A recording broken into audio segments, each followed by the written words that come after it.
Hi, I'm Dr. Sean Richardson, and I'm going to be the keynote speaker at the ACEC National Convention in Quebec in June, and I really hope to see you there. Today is a bit of a teaser on the psychology of leadership excellence. You know, becoming a great leader is something that's not just inspiring, it's rewarding.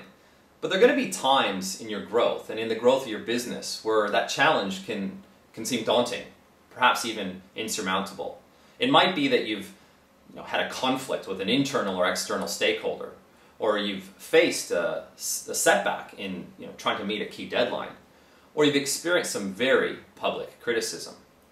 Getting clear on what's stopping you from getting better is critical to developing your leadership, and I believe that there are 3 key personal traps that can hold you back from being a great leader and from establishing a high-performance culture.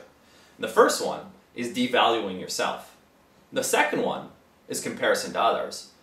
And the third one is something that I call the myth of talent. Now, with regard to devaluing yourself, have you ever felt pushed or pulled around by that little voice in your head? You know, the one that says, "I'm not really sure if I'm good enough here." When you give energy to that little voice, it can distract you from stepping up and from growing. Now, it's time to challenge that little voice, but not by blocking it out, rather by opening up to it and seeing it as completely normal. I've worked with countless athletes. Some of them have been the very best in the world in their fields.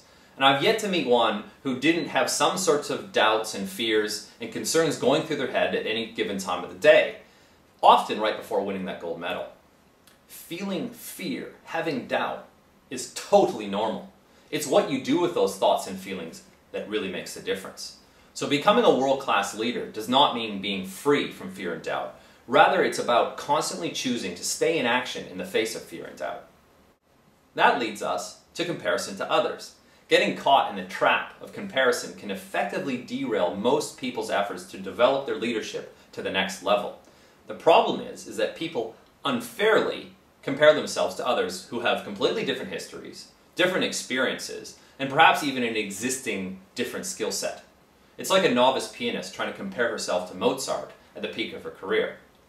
The same holds true on the leadership journey.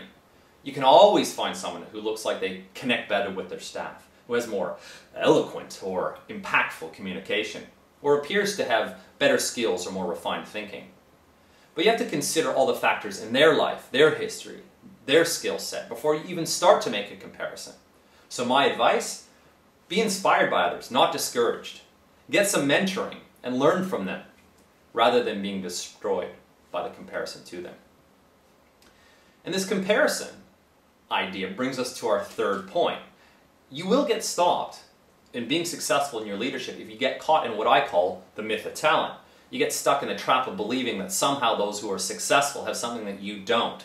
It might be a special gene that they were born with, without which you won't be successful at what you do. We often call this perceived gift talent. Now, in his book, Outliers, it's a story of peak performance, Malcolm Gladwell reminds us that success is not all about having something special that you are born with, but rather about the time and effort that you put into developing what you have been given. More specifically, it takes about 10,000 hours, and the research shows this, to become a master at your craft. So if you do the calculation, that's 24/7 for about a year and a half.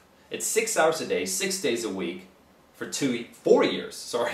It's 3 hours a day, 6 days a week for 8 years, and so on. You get the picture. It's a lot of time.